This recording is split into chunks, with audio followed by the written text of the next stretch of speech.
बिस्मिल्लाहिर्रहमानिर्रहीम। मैं हूं अब्बास शबीर, आप देख रहे हैं प्रोग्राम तकाबुल। नाजरीन, बात करेंगे आज सुप्रीम कोर्ट में नैब तरामीम कलअदम करार देने के खिलाफ हुकूमती अपीलों पर अहम समाअत। सुप्रीम कोर्ट ने नैब तरामीम केस में बानी तहरीके इंसाफ को बजरिया वीडियो लिंक पेश होने की इजाजत दे दी। जस्टिस अतर मिनुल्लाह ने अटॉर्नी जनरल को हिदायत की कि यकीनी बनाएं वीडियो लिंक में दौरान समाअत खराबी ना आए। वीडियो लिंक पर साबिक वजीर आजम की मौजूदगी को यकीनी बनाना हुकूमत के लिए कितना बड़ा चैलेंज होगा। कौमी असम्बली इजलास, हुकूमत और अपोजिशन अराकीन में तल्ख कलामी। वजीर दिफा ख्वाजा आसिफ के अपोजिशन लीडर उमर अयूब पर तंज के तीर। ख्वाजा आसिफ ने कहा कि वो कौमी असम्बली में अपनी तकरीर पर किसी से माफी नहीं मांगेंगे। पीटीआई इतने घिनौने जराइम के बाद भी माफी नहीं मांग रही। साबिक वजीर आजम ने मौलाना फजल रहमान से मुतालिक पार्टी रहनुमाओं को अहम हिदायत जारी करते हुए उन्हें जमीयत उलमा इस्लाम के सरबराह के खिलाफ बयानात से बाज रहने और इनसे राब्ता तेज करने की हिदायत की है। जबकि गवर्नर खैबर पख्तूनख्वा फैसल करीम कुंडी का कहना है कि मौलाना फजल रहमान का मैंडेट केपीके से चोरी हुआ और वो चीखें सिंध में मार रहे हैं। प्रोग्राम में आज हमारे साथ शामिल गुफ्तगू हैं पाकिस्तान तहरीके इंसाफ के सीनियर रहनुमा और मेंबर कौमी असम्बली निसार जट साहब, हाफिज़ एहसान साहब माहिर कानून, senior correspondent talent news Rauf Bazmi भी स्टूडियोज़ में मौजूद हैं। साथ साथ वीडियो लिंक पर दो माहिर कानून हैं, अजहर सिद्दीक साहब और राजा आमिर अब्बास साहब। आप सबका शुक्रिया। निसार जट साहब से मैं बात का आगाज़ करूँगा क्योंकि निसार जट साहब का हल्का राना सनाउल्लाह साहब को शिकस्त देकर वो मेंबर कौमी असम्बली बने हैं, तो रेलिवेंट बात है। निसार जट साहब से शुरू करूंगा। निसार जट साहब, राना सनाउल्लाह कहते हैं कि बातचीत होनी चाहिए, एक नया फार्मूला वो लेकर आए हैं, इस पर ज़रा कमेंट करिएगा। क्या उनके पास मैंडेट है? तहरीके इंसाफ कहती है कि उनके पास तो मैंडेट ही नहीं है। जी बहुत बहुत शुक्रिया आपका अब्बास शबीर साहब कि आज आपने अपने इस स्टूडियो में मुझे दावत दी। सबसे पहले तो राना सना की इस स्टेटमेंट को पाकिस्तान तहरीक इंसाफ मुस्तरद करती है। उसकी बुनियादी वजह यह है कि इनको बड़ी देर बाद जो है ये ख्याल आया कि ये डायलॉग होने चाहिए। इनको कोई ख्याल आना चाहिए था उस दिन जिस दिन ये मूँछों को ताव देकर धमकी आमेज़ रवैये में कहते कि पाकिस्तान तहरीक इंसाफ मोटरवे पे चढ़ के दिखाए और मैं इनको देखूँगा। इन्होंने सरकारी मशीनरी का इस्तेमाल किया, जुल्म व सतम के पहाड़ तोड़े, इन्होंने घरों पे पुलिस चढ़ाई, इन्होंने पाकिस्तान तहरीक इंसाफ के 9 मई की FIR की आड़ में इन्होंने अपने सियासी मकासद को जो है वो पूरा करने की कोशिश की। और आज वो कह रहे हैं कि जी डायलॉग होने चाहिए। वो हमें ना ये डायलॉग की तरफ लेकर आएँ, वो अपने लीडर को बचाएं। जिनका जो बयानिया था कि वोट को इज्जत दो, जो कि 50 रुपये के स्टाम्प पे वो बेचकर इस मुल्क से फरार हो गए थे, और बाद में अब वो आकर कहते हैं कि जी हम डायलॉग करना चाहते हैं। वो हमारे साथ डायलॉग नहीं करना चाह रहे, वो अपनी सियासी साख को बचाना चाह रहे हैं और वो पाकिस्तान तहरीक इंसाफ का कंधा इस्तेमाल करना चाह रहे हैं। जबकि हम मुस्तरद करते हैं वो अपने बयानिए को रीस्टोर करें, अपने नवाज शरीफ को पहले वो सदर बनाए, बनाने के बाद जो वो अपने भाई जिसने डिग्गियों में बैठकर हुकूमत हासिल की है पहले उनके खिलाफ बोलें, आइन और कानून की बात करें।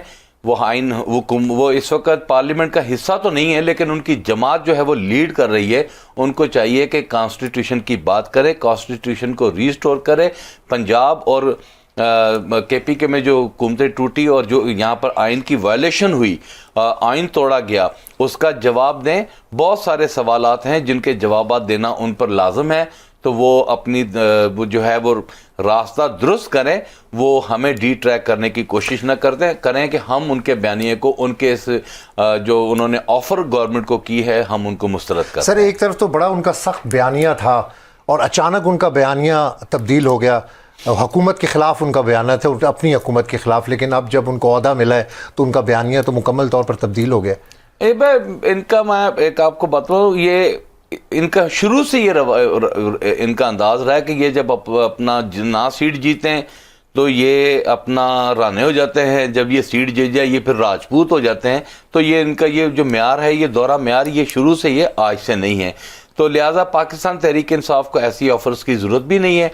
हमारे मामलात अदलिया में हैं, हम अपनी अदलिया पे एतमाद करते हैं। इंशाअल्लाह ताला उम्मीद है अल्लाह के घर से कि बहुत जल्द पाकिस्तान तहरीक इंसाफ रिलीफ लेगी और पाकिस्तान तहरीक इंसाफ जो है आइन और कानून की रूह से पार्लियामेंट में काम कर रही है और करती रहेगी और पार्लियामेंट की बालादस्ती की बात करेगी। इन लोगों ने आइन तोड़ा है, ये कानून शिकल लोग हैं, इन्होंने 9 मई जैसे वाक़यात की आड़ में पोलिटिसाइज करके जो है पाकिस्तान की सियासत को नुकसान पहुँचाया है, पाकिस्तान तहरीक इंसाफ को नुकसान पहुँचाया है। लिहाजा हम इनके ऐसे बयानी को मुस्तरद करते हैं। हाफिज साहब, अदालतों में इन्होंने कहा है कि कोई नेगोशिएशन, कोई बातचीत नहीं, अदालतों में हम जाएंगे। बिस्मिल्लाहिर्रहमानिर्रहीम। अब्बास भाई, आपका बहुत शुक्रिया कि आपने मौका दिया। पॉलिटिक्स या पॉलिटिकल पार्टीज़ या गवर्नमेंट का हमेशा काम ये होता है कि वो अपनी आगे हाथ बढ़ाती है और निगोशिएशंस की तरफ जाती है, और अगर ये गवर्नमेंट की तरफ से स्टैंस आया तो ये अनप्रेसिडेंटेड नहीं है। बिल्कुल बात होनी चाहिए जब आप पाकिस्तान की पॉलिटिकल पार्टीज़ के अंदर एक इलेक्शन के प्रोसेस के अंदर आप गवर्नमेंट के अंदर आए हैं, चाहे उसके ऊपर क्वेश्चन मार्क खड़े किए हुए, लेकिन गवर्नमेंट ऑफ डे का मतलब यही होता है कि ऑपोजिशन को इंगेज करे। अब ऑपोजिशन जो है वो जब गवर्नमेंट में भी थी उस वक्त भी उन्होंने कहा कि हमने इनसे बात नहीं करनी, और आज भी उनका एक स्टैंस ये है कि हमने इनसे बात नहीं करनी। और पहले स्टैंस ये था कि जी पाकिस्तान आर्मी जो है वो, उसके जो आर्मी चीफ़ हैं वो बड़े ज़बरदस्त आदमी हैं और बड़ा डेमोक्रेसी के लिए काम करते हैं। और अब जो पिछले तकरीबन 2022 अप्रैल से जो स्ट्रगल चल रही थी वो तो सुप्रीमेसी ऑफ द लॉ और कॉन्स्टिट्यूशन के लिए चल रही थी, लेकिन बात फिर वही आ गई है कि हम आर्मी चीफ़ को लेटर भी लिखेंगे और हम बात सिर्फ करना चाहते हैं जो पाकिस्तान के रियल स्टेक होल्डर्स हैं।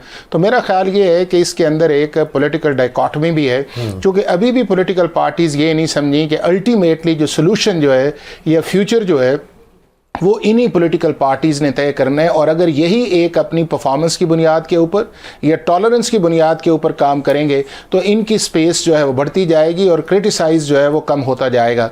लेकिन अनफॉर्चुनेटली आप देख लें पिछले 10-12 साल से जो एक बना हुआ है, हर एक कोशिश करता है कि मैं एस्टैब्लिशमेंट का फेवरेट हूँ, हर एक कोशिश करता है कि मैं जुडिशरी का फेवरेट हूँ, और जब वो वक्त उस चीज़ का आता है कि सारों को इकट्ठा हो के आगे जाने का, उस वक्त ये सारे अपना रास्ता जो है वो अलहदा इख्तियार करते हैं। और अब बात वहीं फिर आप पहुंची है कि जो जिस तरफ जो पहले था, और अब भी वही है कि अगर अब बात करनी है तो इस्टेब्लिशमेंट से करनी है, बात करनी है तो आर्मी चीफ से करनी है, बात करनी है तो जो पाकिस्तान के रियल प्लेयर्स से उनसे बात करनी है, तो फिर फॉर द टाइम बीइंग जो सुप्रीमेसी ऑफ द लॉ या सुप्रीमेसी ऑफ द कॉन्स्टिट्यूशन जो है उसको साइड पे करके सारे एक दफ़ा बात कर लेना, और उस बात करने के बाद किसी नतीजे पे पहुंच जाएं कि आइंदा हमने पाकिस्तान का मॉडल जो है वो क्या लेके चलना है, उसके अंदर आर्मी का क्या रोल होगा, उसके अंदर पॉलिटिकल पार्टीज़ का क्या रोल होगा, उसके अंदर हमारी पार्लियामेंट का क्या रोल होगा, उसके अंदर हमारी जुडिशरी का क्या रोल होगा, और सबसे इंपॉर्टेंट ये है कि ये सारे मिलकर पाकिस्तान के लिए क्या कर सकते हैं, चूँकि अल्टीमेटली जो रोल या सारी चीज़ें हैं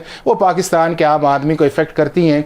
और अब्बास भाई, इस वक्त पाकिस्तान का आम आदमी जो है वो बहुत ही अफेक्टेड हुआ है इन सारे इशूज़ से, महंगाई की वजह से, करप्शन की वजह से, नॉन अकाउंटेबिलिटी की वजह से, इंसाफ के निज़ाम की जो फ्राहमी के अंदर डिले है उस वजह से, पुलिस से, और पॉलिटिकल इंस्टेबिलिटी की वजह से, और जो पॉलिटिकल इकोनॉमिक। अच्छा, मैं बज़मी साहब ने बड़ी गर्मा गर्म खबर है हाई कोर्ट से।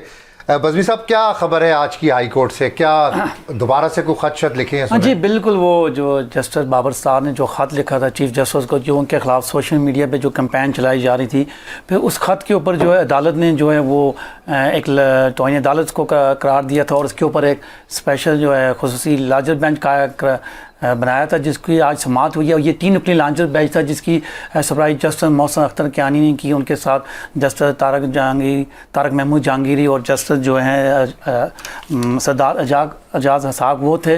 तो आज जो है जो समाअत हुई उसमें तो उन्होंने जो है वो अदारों को नोटिस किए हैं जस्टिस मोहसिन कियानी ने, जिसमें IBA, ISI है, FIA है, इसके अलावा PTA और दीगर जो अदारे थे उनको नोटिस किए हैं।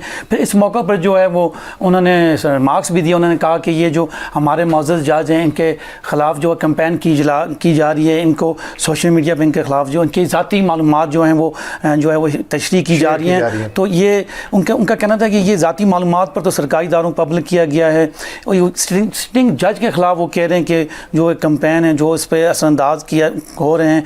तो उन्होंने कहा कि ये बड़ा आसान। मैं बज़मी साहब राजा आमिर अब्बास साहब की तरफ जाता हूँ। राजा साहब, आज हाई कोर्ट से बड़ी गरम खबर है, इसके ऊपर ज़रा कमेंट करिएगा। देखिए, हाई कोर्ट में आपको याद होगा कि जब ये 6 जजेस का मैटर गया था सुप्रीम कोर्ट ऑफ पाकिस्तान में, तो सुप्रीम कोर्ट ऑफ पाकिस्तान के एक मुअज़्ज़ज़ जज साहब ने बड़ी एक उन्होंने जो एक वहां पे अपनी ओपिनियन दी और उनका कमेंट था कि जनाब ये बाबर सत्तार साहब जो जस्टिस हैं, वेरी लर्नेड जज जो उनसे हैं हमारे इस्लामाबाद हाई कोर्ट के, कि जी ये जो एलिगेशंस खत में हैं उसको तो साइड पे रखिए, लेकिन ये अभी क्या हो रहा है, ये जो ट्रोलिंग हो रही है सोशल मीडिया पे और उनका जो पर्सनल डाटा है जिसमें उनकी फैमिली के पासपोर्ट्स, उनके बच्चों के, उनके जाती चीजें हैं, ये किस तरीके से, जो कि उन्होंने क्लियरली कहा था कि जो कि किसी की कस्टडी में नहीं होता, जिसका रिकॉर्ड जो है सिर्फ और सिर्फ स्टेट के पास होता है। तो इसको देखना है कि ये कौन इसको दे रहा है, लीक कर रहा है, और कौन से फिर ऐसे हैंडल्स हैं जहां से ये आके सोशल मीडिया पे लैंड करता है और फिर इसकी ट्रोलिंग शुरू होती है।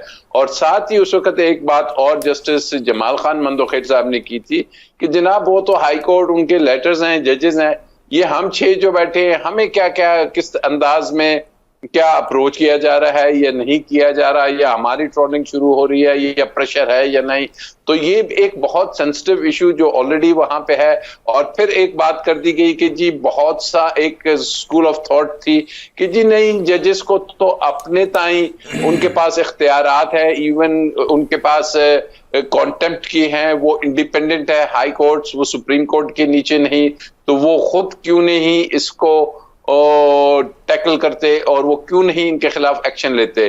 तो अब जब इस्लामाबाद हाई कोर्ट ने एक डिसीजन लिया और उन्होंने एज एन इंडिविजुअल नहीं, एज एन इंस्टीट्यूट, एक अदारे के तौर पे उन्होंने समझा कि ये एक अदारे की तौहीन अदालत हो रही है और उन्होंने इसमें ये कॉन्टेम्प्ट की प्रोसीडिंग स्टार्ट की हैं।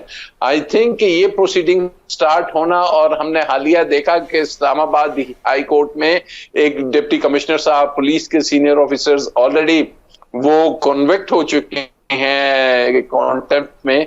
तो ये एक सीरियस इशू है कि जो पैरेलल चलेगा, उधर से सुप्रीम कोर्ट में चल रहा है इशू और इधर से ये, तो ये आई थिंक एक आई ओपनर है और इसको किसी न किसी मंतकी अंजाम तक अब हम जाता देखेंगे और हमें नजर आएगा कि ये जो इंटरफेरेंस है जिसको कहा जा रहा है कि जी सुप्रीम कोर्ट में तो ये भी बात हो रही थी कि जी नहीं, आने वाले या मुस्तकबिल के जो केसेस हैं या जो अगर कोई ऐसी चीज होती है तो उसके बारे में कोई लाहे अमल तैयार किए जाए, लेकिन यहाँ पे तो उन्होंने जो ऑलरेडी हो चुका है उस पे एक्शन लिया है। तो लेट्स सी कि अब उनके जवाबात क्या आते हैं। अजहर सिद्दीक साहब, आपकी तरफ आता हूं। बहुत शुक्रिया अब्बास साहब। शबीर, आपको तो पता है, आप जो कि काफी अरसे से वाबस्ता रहे हैं, पाकिस्तान की पूरी हिस्ट्री अगर उठाकर देख लें, हर दौर में यहाँ इंटरफेरेंस रही है या मुदाखलत रही है, किसी ना किसी शक्ल में रही है। और लेकिन ये नहीं, जो कि मैं बहुत सी चीजों को समझता हूँ, जानता हूँ, कई ऐसे इश्यूज हैं जो मेरी नॉलेज के अंदर भी है, लेकिन ये पहली दफा ऐसा हुआ है कि ये जब से जनरल कमर जावेद बाजवा साहब तशरीफ लाए हैं और उनकी एस्टैब्लिशमेंट, जो उनकी एक्सटेंशन के बाद जब मामला शुरू हुए ना, उन्होंने बहुत कुछ सामने रख दिया है। अपने कुछ सर्टेन गोल्स को अचीव करने के लिए ये सारे हालात और वाकयात किसी और सिमत की तरफ जा रहे हैं, लेकिन एक लिहाज से बेहतर है कि कम से कम एटलीस्ट कुछ चीजें एक्सपोज हो रही हैं, यहाँ आगे चीजें आगे एक लाइन ऑफ डायरेक्शन लेंगी। हमने जब पहली दफा खत लिखा तो बड़े लोगों को सवाल पैदा हुए कि जनाब ये क्या बात हुई, हालांकि वो खत का मकसद सुप्रीम जुडिशल काउंसिल को क्या कहना था, जो कि बात बड़ी मिसकंडक्ट के हवाले से बात है। आर्टिकल 209 सब आर्टिकल 6 कहता है जजेस का कोड ऑफ कंडक्ट बनना है। वो कोड ऑफ कंडक्ट में ऐसी कोई चीजें नहीं थी कि जिसकी वजह से ये प्रॉब्लम हो रही थी, यार ना। तो हर एक को पता है कि जहां किसी तरह से, मिसाल आप एडवोकेट जनरल दफ्तर में हैं तो आपके साथ एक सिपाही होना है, आप अटॉर्नी जनरल दफ्तर में है तो आपके साथ कोई ना कोई होना है, गवर्नर हाउस में है, हर एक को पता है कौन साथ होता है, वजीर आजम हाउस में है, आप किसी जगह भी बैठे हैं तो कहीं ना कहीं किसी ना किसी तरह से मुदाखलत तो ये रहती है और हर चीज रिपोर्ट हो रही होती है। लेकिन ये जिस तरीके से बैठकर पिछले 2-2.5 सालों से मामला को चलाया जा रहा है, मैं नहीं समझता, इसे मैं तो फेस कर रहा हूँ ना। हम तो लाहौर हाई कोर्ट में बहुत मुदाखलत है, कोई इसको माने ना माने, आई कैन एस्टैब्लिश, मैं साबित कर सकता हूँ एक केसेस के कॉन्टेक्स्ट में कि क्या हालात है। वजह सिर्फ इतना है कि इस्लामाबाद हाई कोर्ट के जजेस फ्रंट फुट पे आए और वहां बड़ी बात है, उन्होंने आके सारे हालात और वाकयात लिखे। जब देखा नहीं है उन्होंने ये फिर दोबारा ट्रेलिंग शुरू हो गई। और मैं ये जजेस के बारे में आज जो बैठे ये गवर्नमेंट मौजूदा डिफेंड करती फिर रही है, अगर इनकी हिस्ट्री उठाकर देखें जरा आपको याद होगा 5 जजेस के बारे में क्या क्या अल्फाज इस्तेमाल किया करते थे। नवाज शरीफ जीटी रोड में जब निकल के आया, मरियम सफदर क्या कहती, जनरल कमर जावेद के बारे में, जनरल फैज हमीद के बारे में, और मैं उस वक्त कहा करता था कि ये रोके इस सारे मामले को, लेकिन नहीं रोका गया। अब मामला बहुत आगे जा चुका है। अब तय होना है कि हर एक को अपने दायरे कार में रहकर काम करना है, और कंटेम्प्ट ऑफ कोर्ट की प्रोसीडिंग बिल्कुल ओपन होनी चाहिए, एक एक चीज सामने आनी चाहिए। आज मैं तो हैरान हूं कि अटॉर्नी जनरल किस हैसियत में वजाहत करने आ गए। यानी वो एक डॉक्टर अनवर सज्जाद की एक बहुत मशहूर बात है कि सफाई निस्फ इकबाल है जुर्म है। अटॉर्नी जनरल को तो इस स्टेज पे आना ही नहीं चाहिए भाई, उसका काम तो गवर्नमेंट की असिस्टेंस करना है, उसका काम ये गवर्नमेंट से वजाहत करना कहां से आ गया। मैं अजहर सिद्दीक साहब, मैं आपकी तरफ दोबारा आऊंगा। अजहर साहब, मैं आपकी तरफ दोबारा आऊंगा। निसार जट साहब, हालात कौन सी तरफ जा रहे हैं?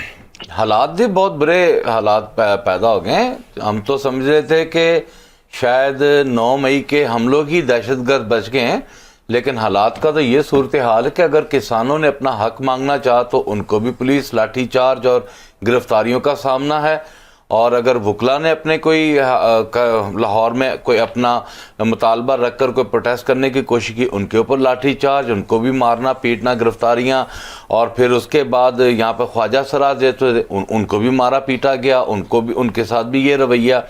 और मैं तो परेशान हो गया हूँ आज़ाद कश्मीर की, क्योंकि आज़ाद कश्मीर हमारा बड़ा सेंसिटिव पोर्शन है, और जो हालात वहाँ पर बने, और जिस तरह हुकूमत ने खौफ के मारे, वैसे हुकूमत उन्हें कहती है ये जत्था आ गया, और जब जत्थे के सामने आप सरेंडर करते हैं और आप 3-3 रुपए के यूनिट की डील करते हैं, तो कल पंजाब उठ के खड़ा हो गया, सिंध उठ के खड़ा हो गया, बलूचिस्तान, तो गवर्नमेंट करेगी क्या? तो मेरा ख्याल है कि गवर्नमेंट बेबस नज़र आ रही है, गवर्नमेंट के हाथों में कुछ नहीं है।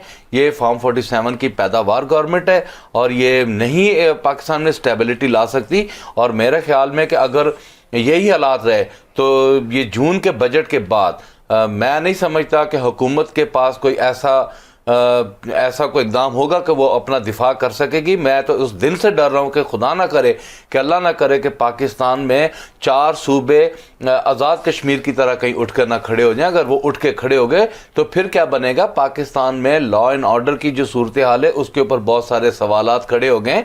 पाकिस्तान में लॉ एंड ऑर्डर के हालात ये हुए कि अब तो कराची में स्नैचिंग होती थी, अब पंजाब फैसलाबाद जो है वो नो गो एरिया बना हुआ है। भूख से लोग जो है मर रहे हैं, मजदूर जो है, फैक्ट्रीज बंद हो गई हैं, इंडस्ट्रीज बंद हो गई हैं, मजदूर जो है वो रोटी को तरस रहा है। तो मैं हालात को बड़े ख़तरनाक मोड़ पर जाते देख रहा हूँ, और मैं दुआ करता हूँ कि अल्लाह रब्बुल इज़्ज़त पाकिस्तान को इस्तकामत दे, पाकिस्तान को ये डायरेक्शन दुरुस्त करे। अगर यही हालात रहे तो कुछ भी मुतवक्का है कि हुकूमत जो है ये डिलीवर करने में मुकम्मल नाकाम नज़र आ रही है, मुकम्मल नाकाम नज़र आ रही है। इनके पास देने को कुछ भी नहीं है। ये तो गंदम नहीं खरीद पा रहे, गन्ने का जो रेट था अभी वो गन्ने के मिलों ने अभी तक वो पैसे वापस नहीं किए। अच्छा, पार्लियामेंट के फोरम को क्यों नहीं इस्तेमाल करें? पार्लियामेंट में तो शोर शराबा है, इल्ज़ामात हैं, पार्लियामेंट का फोरम इस्तेमाल करना चाहिए। क्या समझते हैं आप? देखिए, पार्लियामेंट तो बनी इन कामों के लिए है, पार्लियामेंट बनी इन कामों के लिए, तो पार्लियामेंट में लेकर आए ना, ये हुकूमत का काम है। मसाइल जो हैं उठे हैं पाकिस्तान, अगर कोई इस तरह का इकदाम उठाते हैं, हमें कहते हैं कि दहशतगर्द कह दिया जाता है। आज हमारे एक रुकन जो है वो तकरीर कर रहे थे, ख्वातीन ने उठ कर उसे माइक मार दिया। मतलब कि गवर्नमेंट बात सुनने के लिए तैयार नहीं है। गवर्नमेंट की प्रेजेंस जो है वो पार्लियामेंट में ना होने के बराबर है। वज़रा पार्लियामेंट में आने को तैयार नहीं है। सवाल और जवाब में स्पीकर साहब चीख के मर गए कि ना मिनिस्टर आ रहे हैं, ना मिनिस्टर के जो है वो बाकी जो ब्यूरोक्रेसी से आकर कोई जवाब दें। तो हालात पार्लियामेंट के हुकूमत के बस में नहीं है, ये अपोजिशन को फेस करने में नाकाम जा रही है। और मैं समझता हूँ कि हुकूमत को फिल फॉर अपना रवैया तब्दील करके माजरताना रवैया अपना कर हुकूमत को है जो हकीकी मानों में जो डायलॉग की ज़रूरत है उसकी तरफ आए, ना कि राना सना ने उठ के कह दिया, उसने कह दिया, जिनकी कोई क्रेडिबिलिटी नहीं है। हुकूमत में वज़ीर आज़म साहब हाउस में आए, क्यों नहीं हाउस में आते, क्यों नहीं मसाइल को जो है यहाँ पर लेकर आते, आए हमारे सामने बैठे, हमसे बात करें। हमने कौन से काम में रुकावट डाली है? इनको वजीर आजम बनाया, हमने आईनी काम था, हमने वोटिंग का प्रोसेस मुकम्मल किया, स्पीकर डिप्टी स्पीकर का हमने काम मुकम्मल किया, प्रेसिडेंट का मुकम्मल किया। एहतजाज हमारा राइट बनता है, हम अपोजिशन में बैठे हैं, हमने एहतजाज करना है। अगर उस एहतजाज को ये दहशतगर्दी का नाम लेकर हमारी जुबानबंदी करेंगे तो ये भूल में, और हम चिंगारी नहीं लगाना चाह रहे, लेकिन हुकूमत को आंखें खोलना होगी। अगर यही हालात रहे तो हुकूमत किसी भी सूरत, किसी भी हंगामी सूरत को जो है फेस करने के लिए तैयार रहे। हाफिज साहब, चलते हैं सुप्रीम कोर्ट में नैब तरमीम केस के ऊपर।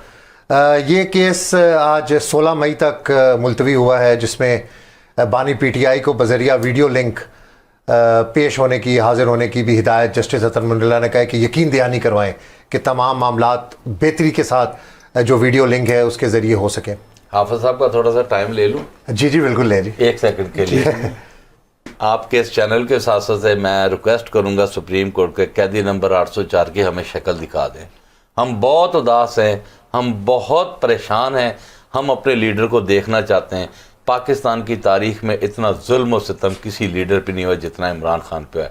पाकिस्तान की आवाम बेचैन है, खुदा का वास्ता में वीडियो के ज़रिए दिखा दें हमारा लीडर वो कैसा है। इतनी सी बात करें। हाफिज साहब, बस आज जो हेयरिंग है वो कंटिन्यूएशन है, जो इंट्रा कोर्ट अपील जो है सुप्रीम कोर्ट के अंदर है। इसके 2 एस्पेक्ट्स हैं। एक इसका एस्पेक्ट्स ये है कि क्या फेडरल गवर्नमेंट की अपील के सक्सीड के चांसेस कितने हैं, और दूसरा उसका जो अब आया है कि जो लास्ट ऑर्डर भी आया था कि जो रिस्पोंडेंट नंबर 1 है, जो फॉर्मर प्राइम मिनिस्टर हैं, अगर वो इस केस को डिफेंड करना चाहें तो या अपना लॉयर अपॉइंट कर दें या ख़ुद आएँ, क्योंकि वो इस केस के अंदर ख़ुद पटिशनर थे। तो उन्होंने वहाँ से कहा है कि जी मैं ख़ुद इस केस को जो है वो डिफेंड करना चाहता हूँ, और इसीलिए आज सुप्रीम कोर्ट ऑफ पाकिस्तान ने ऑर्डर किया है कि 16 तारीख को जो है आप वीडियो लिंक के ज़रिए करें। और जब आज ये हेयरिंग हो रही थी तो जब ये इनिशियली बात एक बेंच के फाजिल जज ने की तो उसके बाद थोड़ा सा ब्रेक हुआ, और ब्रेक के बाद जो है सारे जजेस दोबारा आए, और उसके अंदर फिर उन्होंने अटॉर्नी जनरल को कहा कि जी आप मेक श्योर करें कि परसों जो है ये सारा प्रोसेस जो है वो हो, और उसके अंदर अनइंटरप्टेड जो है जो वीडियो लिंक का प्रोसेस आए। ये तो है इसका एक एस्पेक्ट्स, और डेफिनेटली मेरा ख्याल है कि ये पाकिस्तान की हिस्ट्री के अंदर अनप्रेसिडेंटेड है कि किसी अपील स्टेज के ऊपर जो है आप वीडियो लिंक के ज़रिए किसी शख्स को जो है वो मौका देते हैं और वो जेल के अंदर है। और इससे मेरा ख्याल है और के लिए भी बड़ी राहें खुलेंगी कि अगर इस तरह का ऑर्डर है और अगर आप अपने केस को डिफेंड करना चाहें तो आप किसी भी जगह बैठ के और जेल के अंदर आप उसको डिफेंड कर सकते हैं। दूसरा ये है कि जो इम्पॉर्टेंट है कि क्या फेडरल गवर्नमेंट की जो अपील्स हैं उसकी सस्टेनेबिलिटी कितनी है इस सारी चीज़ के अंदर। तो मैं ये समझता हूँ कि जो फेडरल गवर्नमेंट के स्टैंड था या जो ओरिजिनल बेंच बना था 3 मेंबर्स बेंच जो था उसके अंदर बड़े 5-7 जो हैं बड़े वैलिड पॉइंट्स हैं। नंबर 1 ये पॉइंट्स था कि जब प्रैक्टिस एंड प्रोसीजर आ गया है और इंटरप्रिटेशन ऑफ लॉ की बात है तो क्या 3 मेंबर्स बेंच वो कॉम्पिटेंट था, आज उस पर भी बात आई। और मेरा ख्याल ये है कि उस बेंच 3 मेंबर्स बेंच को कंटिन्यू नहीं करना चाहिए था और मेंबर्स लार्जर की तरफ जाना चाहिए था। दूसरा उसके अंदर यह है कि क्या पार्लियामेंट की लेजिस्लेटिव कॉम्पिटेंसी है, तो डेफिनेटली प्रैक्टिस एंड प्रोसीजर के अंदर जो है वो एक गवर्नमेंट एक स्टैंड आया है और सुप्रीम कोर्ट ने एक्सेप्ट की है। तीसरा जो इंटरेस्टिंग इसके अंदर है कि फॉर्मर जो गवर्नमेंट थी PTI के उन्होंने 2 ऑर्डिनेंस जो थे वो जारी किए थे और ऑलमोस्ट इसके अंदर जो है वो तकरीबन 2/3 चीज़ें ऐसी हैं कि जो PTI दौर के अंदर ऑर्डिनेंस के अंदर आई और फॉर्मर प्राइम मिनिस्टर और गवर्नमेंट इसके अंदर टेक ऑन लेती थी कि नैब के इस सिस्टम की वजह से पाकिस्तान का गवर्नेंस मेकिंग सिस्टम जो है वो डिसफंक्शनल हो चुका है। तो ये भी बात आई कि एक ऐसा शख्स जिसने 2 ऑर्डिनेंस खुद जारी किए हो क्या उनको किसी और 184(3) के अंदर चैलेंज करके उसका लोकस स्टैंड आई है। और चौथी जो इंपॉर्टेंट चीज़ उसके अंदर है कि क्या नैब ने जो 25 साल किए है वो एक बुनियाद है कि उसके काम को कंटिन्यू किया जाए। और अगर गवर्नमेंट इसके अंदर सक्सीड हो जाती है कि अल्टरनेट फोरम है तो जो आज बज़ाहिर ऑब्जर्वेशंस आई हैं या जो मुझे लग रहा है उसके अंदर ये है कि फेडरल गवर्नमेंट की ये जो अपील्स है उसके अंदर ब्राइट चांसेस हैं। लेकिन जहाँ तक रिस्पोंडेंट वाली बात है मेरा ख्याल वो जब आएंगे परसों तो सिर्फ अगर प्रोसीडिंग्स को वॉच करेंगे और पहले काम जो है जो पटिशनर्स जितने भी आए हैं वो अपना केस बनाएंगे, सुप्रीम कोर्ट को बताएंगे और डेफिनेटली उसके बाद जो मौका है। अजहर सिद्दीक साहब, वीडियो लिंक पर साबिक वजीर आजम की मौजूदगी को यकीनी बनाना हुकूमत के लिए कितना बड़ा चैलेंज होगा? बहुत नामुमकिन सी बात आप कर रहे हैं। वो तो रातों की नींदें हराम हो गई हैं क्योंकि उन्होंने 5 अगस्त के बाद यही तो कोशिश की है कि इमरान खान को कैद करके रखा, अगर वो मीडिया वालों ने गुफ्तगू शुरू की, नहीं जाने नहीं दिया, दीवारें ऊंची कर ली, अगर बाहर गुफ्तगू कर रहे हैं तो उनकी खबरों को आर्टिकल 19 और 19 के खिलाफ करते, किस तरह सल्सर किया। तो अब तो और मैं तो मुझे तो डाउट है कि सुप्रीम कोर्ट भी शायद उस दिन वीडियो लिंक ना दिखाए, वो पूरी कौम का तकाजा है। और दूसरी जहां तक बात है, बड़ी मैं कभी कभी हैरान होता हूँ, आपको याद होगा आसफ अली जरदारी साहब जो है ना, सजा याफ्ता थे। हामिद मीर साहब का इंटरव्यू याद होना चाहिए आप लोगों को, ये रिकॉर्ड की बात है। सिर्फ और सिर्फ किसको रोका गया था कि जो इश्तिहारी हो, और वो भी और नवाज पैबरा की तरफ से ऑर्डर पहले कराए थे नवाज शरीफ और इसहाक डार के हवाले से। उसके अलावा तो आप रोक नहीं सकते हैं। अब यहाँ कोशिश उनकी यही होगी कि कोई ना कोई मछली आ जाएगी, या कोई वेल आ जाएगी, या कोई वहां आसपास के इलाकों में बारूदी सुरंगें बचा दी जाएंगी, कि किसी तरह से भी ये लाइव लिंक ना हो सके। लेकिन चूंकि सुप्रीम कोर्ट है, सुप्रीम कोर्ट का बेंच है, और मैं समझता हूं बड़ा मुश्किल हो जाएगा उनके लिए, और बड़ी तैयारी है। इमरान, एक बार बता दूं आपको, मैं तो एक वकील की हैसियत से बात करता हूं। इमरान खान साहब को जो अब तो कोई डाउट हमें भी नहीं रह गया कि नैब एक पॉलिटिकल इंजीनियरिंग का इदारा है। वहां सिवाय नैब पॉलिटिकल इंजीनियरिंग के कोई बड़े के सिर्फ डाटा सारा कहा है, जस्टिस अतर मिर्जा साहब ने अपने रिमार्क्स में कहा, डाटा सारा मांगा है। मैं तो समझता हूँ ये कॉन्स्टिट्यूशन पिटीशन वापस ले लेनी चाहिए। और दूसरा, ख्वाजा हारिस का आपको क्यों है, ख्वाजा हारिस साहब को पता है आजकल फौजी अदालतों के केस के हवाले से वो वकील है, तो ख्वाजा हारिस साहब को क्यों बुलाया है बतौर अबाइकस, वो भी आप समझ सकते हैं कि वजह क्या हो सकती है। मैं जो देख रहा हूँ, जो समझ रहा हूँ कि अगर मैं ऐसी जगह पे होता तो मैं तो डेफिनेटली ये कॉन्स्टिट्यूशन पिटीशन भी जो हालात, अब इसके बाद डाउट कोई नहीं रह गया ना कि मैं खुद उसका शिकार हो गया हूं कि उस चीज को और पॉजिटिव कोशिश की थी। नंबर 2, और इमरान खान साहब की इसमें तैयारी बहुत है, और वो मैं समझता वकील अपने तरीके स्टाइल से बात करनी होती है, उनकी फैक्ट्स एंड फिगर के ऊपर और हालात और वाकयात के ऊपर। जब आप उनकी बहस सुनेंगे तो आपको अंदाजा हो जाएगा कि उनकी इस हवाले से क्या तैयारी है। अब देखना ये है कि ये जो पॉलिटिकल इंजीनियरिंग के इदारे, अब नैब पॉलिटिकल इंजीनियरिंग का इदारा, एंटी करप्शन का महकमा देख लें, पुलिस का आपने हाल देख लिया, आपने FIA का हाल देख लिया, बता दे कि कोई पॉजिटिव, यानी इस वक्त मुजरम दंदनाते फिर रहे हैं यहाँ, जिन्होंने अभी गंदम स्कैंडल एक बंद कर दिया, दूसरा गंदम स्कैंडल आपके पास है, कोयले का कोयला इंपोर्ट करने के हवाले से साहिवाल में इतना बड़ा केस है, नैब की आंखें बंद है। यानी जहां जो एक्चुअल केसेस है वहां कुछ नहीं कुछ किया। ये सिर्फ और सिर्फ इस वक्त मैनूवरिंग है, और हर एक को पता है कि चेयरमैन नैब कैसे आए, वरना पहले चेयरमैन नैब इस्तीफा क्यों देकर गए, प्रोसिक्यूटर जनरल ने इस्तीफा क्यों दिया था। अब तो सबको समझ आ जानी चाहिए कि इस बहुत मौजूदा हालात में जो लैब है वो एक पॉलिटिकल इंजीनियरिंग का बहुत बड़ा इदारा है। इसके कॉन्टेक्स्ट में मैं तो समझता हूँ अपीलें भी अलाउ होनी चाहिए, और अगला स्टेप जो है उसके बाद इस इदारे को बंद भी कर देना चाहिए। पाकिस्तानी हालात के अंदर, यानी अगर ये आजाद और खुद मुख्तार काम नहीं कर सकते, ऐसे इदारे का क्या काम है, बोझ है ना कौम के ऊपर। और सवाल जब पूछे है, जब डाटा सामने आएगा, आप लोग के सामने आ जाएगा। और मेरी ख्वाहिश तो यही है कि इमरान खान अपनी बेल कॉन्स्टिट्यूशनल पिटीशन आकर अपील में आकर कहे जी मैं वापस ले रहा हूँ। राजा आमिर अब्बास साहब, जस्टिस अतर मिन्नुल्लाह ने अटॉर्नी जनरल को यह हिदायत की है कि यकीनी बनाएं कि वीडियो लिंक के दौरान कोई खराबी ना आए। ये किस कॉन्टेस्ट में उन्होंने बात की है? देखिए, उन्होंने इस कॉन्टेस्ट में बात की है कि जो ये कोई रिव्यू वगैरह नहीं है सुप्रीम कोर्ट ऑफ पाकिस्तान में कि जिसमें कोई सिर्फ लॉ पॉइंट्स चलते हैं, ये एक अपील है। और अपील में जो दूसरी साइड है, मेन फ्रीक है, उसको सुने बगैर, जो कि पिटीशनर था, जिसकी पिटीशन थी, इस केस का अपील का फैसला मुमकिन नहीं है। और कोई ऐसा फैसला अगर जो कि उनकी अदम मौजूदगी में अगर होता है तो उसको कानूनी जो 4 कॉर्नर्स हैं उसमें किसी तरीके से भी एक दुरुस्त फैसला नहीं करार दिया जा सकेगा। और उन्होंने ना सिर्फ ये कहा कि मेक श्योर कि वो उनकी प्रेजेंस हो और वीडियो लिंक पे, उन्होंने साथ यही भी वार्निंग दी कि अगर वो नहीं होते तो केस की प्रोसीडिंग्स भी शायद ना हो सकें। ये ना हो कि जी ठीक है उनकी तस्वीर नहीं आ रही, आवाज आ रही है। या दूसरी बात हमने देखना है कि ये जो पर्पस है इसका हियरिंग का, जिसको हम कहते हैं कि जी जो तमाम पब्लिक को दिखाई जा रही है, क्या उनकी जो वीडियो होगी वो सिर्फ कोर्ट की हद तक होगी, या उनका जो ब्रॉडकास्ट होगा वो लिंक जो सा है वो अवाम भी देखेगी। This is another important thing, क्योंकि सुप्रीम कोर्ट इसको रोक नहीं सकती, कह दे कि जी नहीं आप बाकी तो चले जाएं लेकिन इनका जो है वो सिर्फ कोर्ट के लिए हो। तो ये एक बहुत इंपॉर्टेंट जिसके आईनी कानूनी के साथ साथ बहुत पॉलिटिकल इफेक्ट भी होगा इस पे। ना सिर्फ पाकिस्तानी जो व्यूअर्स हैं वो आपको नजर आएंगे कि जी वो मीडिया के, इलेक्ट्रॉनिक मीडिया के सामने बैठे हैं, दुनिया भर की नजरें होंगी। और इसके अलावा ये केस जो सा है, जैसे अजहर साहब ने कहा अभी कि जी ये तो नैब का इदारा है और इनको वापस ले लेनी चाहिए। मेरे ख्याल में इमरान खान साहब को वापस नहीं लेनी चाहिए इस स्टेज पे। आगे डिफरेंट स्टेजेस आएंगी। सबसे पहले तो उनको बताना चाहिए कि जी नैब उनके दौर में क्या कर रहा था, कौन था नैब, किस तरीके से ऑपरेट हो रहा था।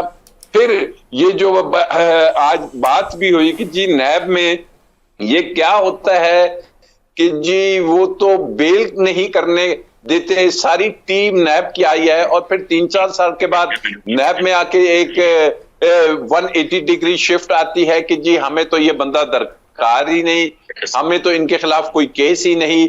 जो कि उनका इशारा हालिया जब मियां नवाज शरीफ साहब आए और जिस अंदाज में नैब ने कोर्ट में प्रोसीडिंग्स में अपना रिएक्शन दिया और जिस तरीके से पार्टिसिपेट किया, तो आई थिंक कि नैब का तो इसमें ब्लास्ट होना है। और इसमें तो कोई दूसरी बात नहीं कि नैब का अदारा, मैं उसको जाती तौर पे बहुत अच्छे तरीके से, बहुत पुराना उससे ताल्लुक है कि नैब जोन सी है जो टूल बना हुआ है वो सिर्फ और सिर्फ सियासतदानों को आर्म ट्विस्टिंग के लिए, उनको रेगुलेट करने के लिए, उनको ब्लैकमेल करने के लिए, उनको कंट्रोल करने के लिए। बल्कि बहुत सी बातें अब जब ये केस अगर चला तो अवाम के सामने आएंगी कि जी किस तरीके से कि जी ये अगर प्रेशर होता है, नैब का केस होता है तो पार्टीज भी चेंज हो जाती हैं, पी बना दी जाती है, उसके बाद क्यू लीग बना दी जाती है। तो ये केस इतनी जल्दी खत्म होता नजर नहीं आ रहा। इसमें बहुत सी चीजें आएंगी अगर इसको इस अंदाज में प्रोसीड किया गया, क्योंकि फिर ये तमाम चीजें खान साहब को रखनी चाहिए कि जी अब चूंकि ये अदारा अगर खत्म हो रही, अगर ये कानून में जो अमेंडमेंट्स हैं, एक एंगल उसमें दिखाया जाएगा कि जी ये जो अमेंडमेंट्स हुई हैं इससे कौन से और किसके केसेस को फायदा हुआ है, कौन से केसेस हैं जो कि खत्म हो गए। क्या वजह है कि इस वक्त फेडरल गवर्नमेंट, इस वक्त पंजाब की, बलोचिस्तान और सिंध की गवर्नमेंट्स कह रही हैं कि जी ये हम अपील के साथ हैं और हम चाहते हैं कि ये अपीलें सुनी जाएं और ये अमेंडमेंट्स रखी जाएं। तो बेनिफिशियरी कौन है, कौन सी पॉलिटिकल पार्टीज की भी बात होगी इसमें कि जी उनके कौन से लोग हैं जिन्हें इससे नुकसान हुआ और जिन्हें फायदा हुआ।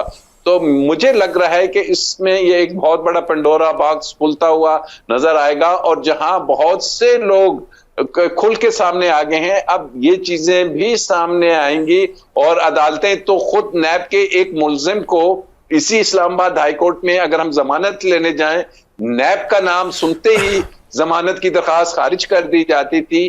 तो फिर क्या हुआ कि नैब के जो उसी इस्लामाबाद हाई कोर्ट से मफरूर थे, उनके वारंट थे, सजा याफ्ता थे, उनको 1 मिनट में उन्होंने एयरपोर्ट पे पहले नादरा ने फैसिलिटेट किया, फिर नैब के अदारे की तरफ से प्रोसिक्यूटर्स आते हैं कि जी वो इसमें फ्रेंडली प्रोसिक्यूशन करते हैं। तो आई थिंक ये एक इस तरफ चलेगा कि जिसमें अल्टीमेटली बहुत सी चीजें सामने आएंगी।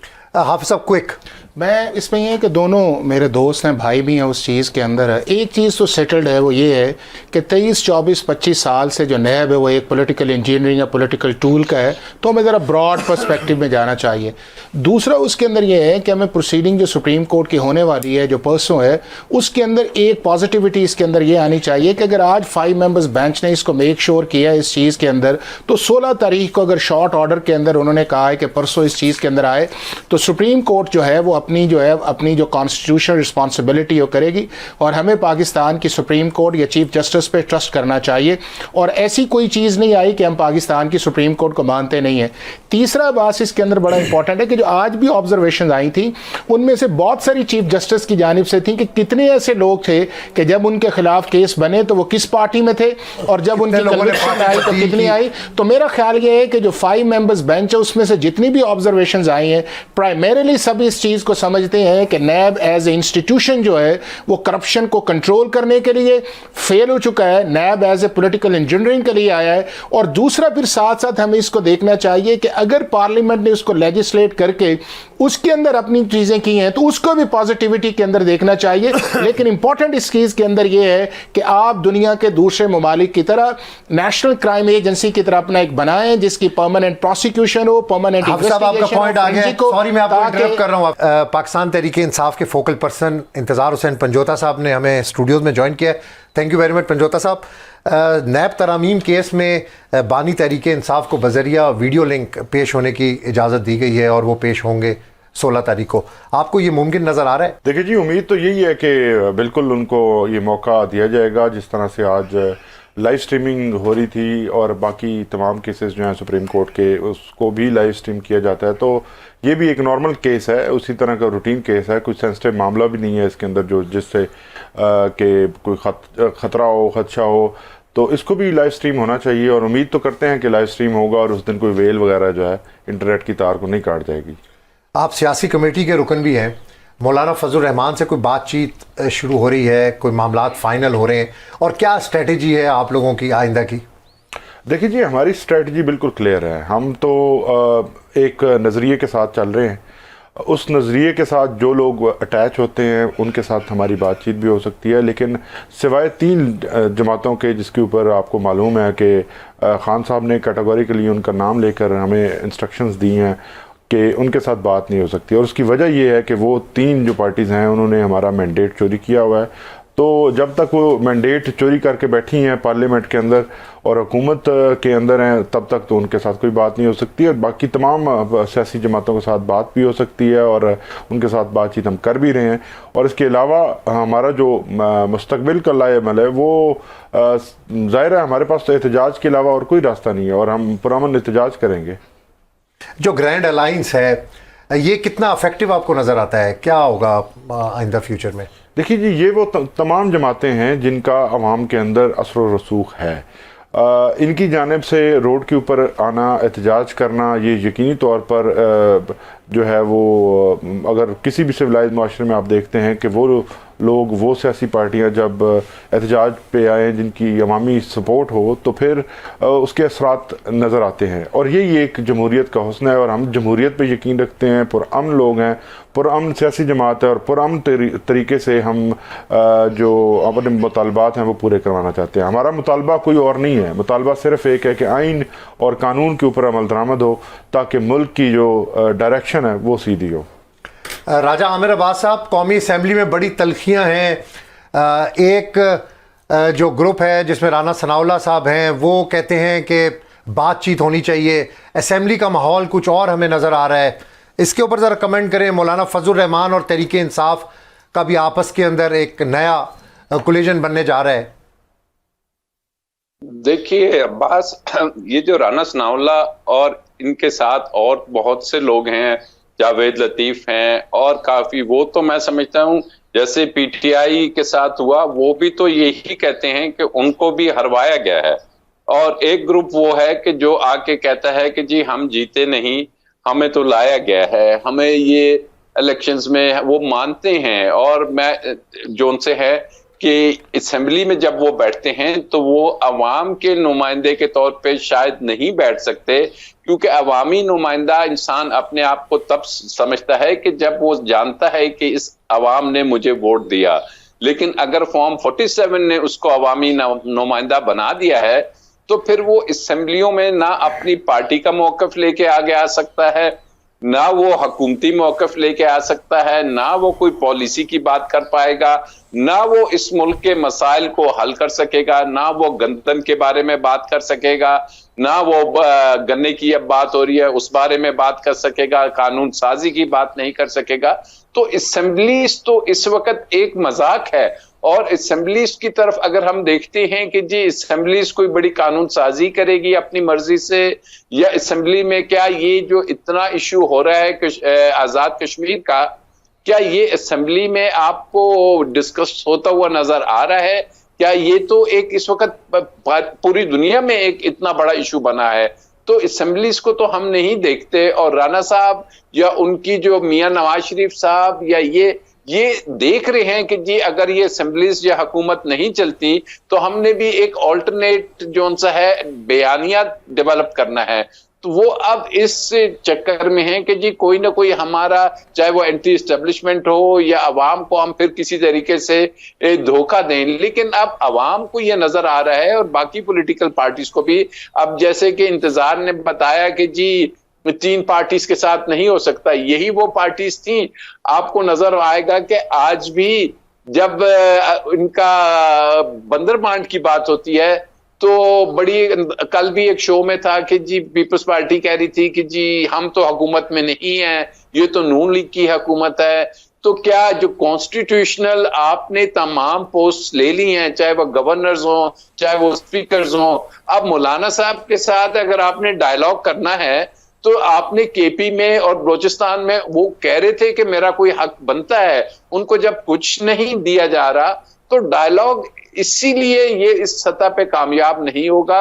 और ये जब अवामी जैसे बात हुई कि अगर एजुटेशन की शक्ल में आती है तो फिर इस चीज को देखना होगा कि जी अवाम पैसिफाई कैसे होती है, अवाम को रिलीफ क्या है। अवाम का एक ही रिलीफ है कि अगर कुछ बेहतरी आनी है तो हमारे मैंडेट का एहतराम किया जाए, और वहां से जिसको कहते हैं ना डायलॉग के लिए। मैं राजा साहब, मैं बिल्कुल आपका पॉइंट आ गया, सॉरी मैं आपको इंटरप्ट कर रहा हूं। पार्लियामेंट का माहौल देखकर हाफिज साहब आपको लगता है कि पॉलिटिकल पार्टीज इकट्ठी बैठ जाएंगी?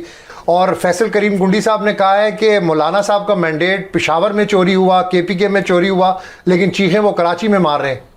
देखिए अब्बास, पिछले 3 इलेक्शंस को आप देख लें, 2013 से 18 देख लें, 18 का 24 तक देख लें, और 24 के अंदर जो है, अगर आप इन सारी वीडियोस को या ऑडियोज़ को या प्रेस क्लिपिंग्स को निकालें तो जो भी पार्टी हारी है उसने कहा है कि पाकिस्तान के अंदर न कॉन्स्टिट्यूशन है न लॉ है, और पाकिस्तान के अंदर जो है वो रियासत जो है वो बड़ी ख़तरे के अंदर है, और हमारा मुल्क जो है वो इकनॉमिक जो है वो क्राइसिस की तरफ चला गया है। 13 से ये कैंपेन जो है वो स्टार्ट हुई है, और उसके बाद 18 तक आप देख लें। 18 के बाद जो अपोजिशन के अंदर थे, जब वो गवर्नमेंट के अंदर आए तो दूसरी पार्टी ने कहना शुरू कर दिया कि कानून, इंसाफ और पार्लियामेंट ख़तरे के अंदर है, और जो पीछे इस चीज़ का कहते रहे थे कि इंसाफ, कानून पार्लियामेंट खतरे के अंदर है, उन्होंने कहा जी पार्लियामेंट तो बिल्कुल ठीक है। 2013 के अंदर जो कहते थे कि मैंडेट नहीं है, फॉर्म 14 है, जब उसके अंदर आया तो उन्होंने कहा ये सिलेक्टेड है। और अब 2024 के अंदर देख लें तो ये भी एक कंट्रोवर्सी बनी हुई है, और भी फॉर्म 45 भी है, 47 भी है, 48 भी है, 49 भी है। अल्टीमेटली फैसला क्या हमने सड़कों पे करना है कि अदालतों के अंदर करना है? अगर अदालतों के अंदर करना है तो ट्रिब्यूनल्स बन गए उनके पास। पंजोता साहब, अब बिल्कुल लास्ट लाइन ये है कि खुदारा इस कॉन्स्टिट्यूशनल सुप्रीमेसी को जो है वो पाकिस्तान के आम आदमी के लिए इस्तेमाल करें। अब जिस नहज पे ये चीजें चली गई हैं, मेरा ख्याल है कि सबसे ज्यादा नुकसान इस पाकिस्तान के आम आदमी को है। आप साहब ने बड़े मासूमाना अंदाज में वो बातें की हैं जो कि फीड की जाती हैं। नंबर 1, पहले नंबर पे इन्होंने आइन की बात की है। कौन से आइन की बात कर रहे हैं? वही आइन जिसके अंदर 90 दिन के इलेक्शन अंदर जो है वो इलेक्शन नहीं, इंतजार इस तरह नहीं, इस तरह नहीं। मैंने आपकी बात में ना आप अपना इंडिपेंडेंट करें। आप मुझे ये बताएं कि 2013 से लेके 18 तक कौन सी कॉन्स्टिट्यूशनल सुप्रीमेसी थी, और 18 से लेके 23 तक कौन सी कॉन्स्टिट्यूशनल सुप्रीमेसी है, और अब 24 के अंदर कौन सी कॉन्स्टिट्यूशनल सुप्रीमेसी। हर पार्टी का अपना एक नैरेटिव इस्तेमाल करते हैं और पावर की तरफ जाना चाहते हैं, बस सिंपल सी बात है। आप साहब आपने कंप्लीट कर लिया? जी बिल्कुल, आप करें। अब आप बोलिएगा नहीं प्लीज। मैंने आपकी बात सुनी है। आप उस आइन की बात कर रहे हैं जिसके अंदर 90 दिन के अंदर इलेक्शन होना था, और यहाँ पे साल भर के लिए हमारे ऊपर जो है वो वाइसराइज और इस किस्म के लोग जो हैं वो मुसल्लत कर दिए गए, और जिन्होंने गंदम का वो ऐसा बहरान लाया है जो पाकिस्तान की तारीख में नहीं नज़र आया पहले। क्या ये वाली आप हुकूमत की बात कर रहे हैं? क्या आप उस आइन की बात कर रहे हैं जिस आइन के अंदर तमाम सियासी जमातों का एक उनका स्टेटस होता है? उस आइन के मुताबिक आप नीचे बनाए गए कवानीन में आप किसी पॉलिटिकल पार्टी से उसका सिंबल नहीं छीन सकते, आपने छीना। आप उस आइन की बात कर रहे हैं जिसके अंदर जो हम ख़वातीन हैं उनके फंडामेंटल राइट्स हैं, उनकी रिस्पेक्ट है, जहाँ पे इंसान की रिस्पेक्ट है, जहाँ पे इंसान की बुनियादी हकूक़ में सबसे पहला हक़ यह है कि उसको इज़्ज़त इज्जत के साथ, एहतराम के साथ ट्रीट किया जाए। यहाँ पे हमारे घर तोड़े गए, हमारे लोगों को अगवा किया गया, ज़बरदस्ती पार्टियाँ कराई गई। आप उस आइन की बात कर रहे हैं कि जिस आइन के अंदर ये सियासी तौर पर आप जमा हो सकते हैं, आप सियासी जलसा जुलूस कर सकते हैं, लेकिन किसी किस्म की बाकी तमाम पार्टियों को इजाज़त होने के बावजूद तहरीक इंसाफ को आज भी नहीं है। अच्छा, आप उस आइन की बात कर रहे हैं जिस आइन के अंदर ये लिखा है कि आपकी प्रॉपर्टी, आपकी जान माल की हिफाजत आपकी रियासत करेगी। आपकी पुलिस जो है वो घरों में घुसकर मेरे घर में 2 दिन पहले आके तोड़ के गए हैं। वो किस कानून के तहत तोड़ के गए हैं? मेरे ऊपर कोई FIR नहीं है। कौन तोड़ के गया है? क्यों तोड़ के गए हैं? मैंने क्या किया था? मैं इस्लामाबाद में बैठा हूं, वहां पे सरगोदा में मैंने क्या बिगाड़ा था उनका, या मेरे घर वालों ने क्या बिगाड़ा था उनका? ये किस किस्म की बातें और कौन सी दुनिया में आप रहते हैं और आप समझते हैं कि ये जो आपने 76 साल से इस कौम को आपने एक ट्रक की बत्ती के पीछे लगाया हुआ है, तो आप अभी भी लगा लेंगे और आप इसी के ऊपर के एक दूसरे के ऊपर ब्लेम शिफ्टिंग करते रहेंगे और आपको लगेगा कि आपने जब एक को इस्तेमाल करना था एक को किया, जब दूसरे को इस्तेमाल करना था दूसरे को किया, कभी तीसरे को आपने गिराया। तो ये ड्रामा अब खत्म होना चाहिए। आप मुल्क की इकॉनमी को देखें, आप कहाँ लेके आ गए हैं। जब जमहूरियत नहीं होती, जब अवाम की नुमाइंदा हुकूमतें नहीं होती, तो कश्मीर वाला हाल होता है। ये क्योस बढ़ेगा, ये क्योस अब पाकिस्तान भर में फैलेगा और इसकी और वजह कोई भी नहीं है। किसी और ने ये क्योस नहीं फैलाया या किसी को आप मोर्द इल्ज़ाम नहीं ठहरा सकते, सिवाय इसके कि जो इस वक्त अरबाब इख्तियार हैं वो बादशाह सलामत हैं, जो बिल्कुल एब्सोल्यूट पावर चाहते हैं। ये 71 वाले हालात पैदा किए जा रहे हैं। 71 में एक शख्स की जिद की वजह से मुल्क टूटा था। आज फिर हमारी इकॉनमी का जो बेड़ा गर्क हो चुका है वो एक शख्स की वजह से है। पाकिस्तान में SIFC के नाम के ऊपर एक ऐसा गैर आईनी इदारा लाकर हम पे मुसल्लत कर दिया गया जिसका हमारे कानून के अंदर या किसी एडमिनिस्ट्रेटिव चीज के अंदर उसका कॉन्सेप्ट नहीं है। लेकिन उसका काम क्या था? हमें लॉलीपॉप दिया गया कि वो इन्वेस्टमेंट लेके आएगा, जबकि पाकिस्तान बिजनेस काउंसिल आज ये कह रहा है कि पाकिस्तान में इन्वेस्टमेंट आने की बजाय बाहर जा रही है। तो आप किसको ये लॉलीपॉप दे रहे हैं और कहां आप लेकर जाना चाहते हैं? आप किधर जाना चाह रहे हैं? बहुत शुक्रिया। प्रोग्राम का वक्त खत्म। तार हुसैन पंजोता साहब, राजा आमिर अब्बास साहब और हाफिज एहसान साहब, आपने प्रोग्राम में वक्त दिया। आप तीनों का बहुत शुक्रिया। अब्बास शबीर को कल तक इजाज़त दीजिएगा। कल आपसे दोबारा मुलाकात होगी। अल्लाह निगहबान।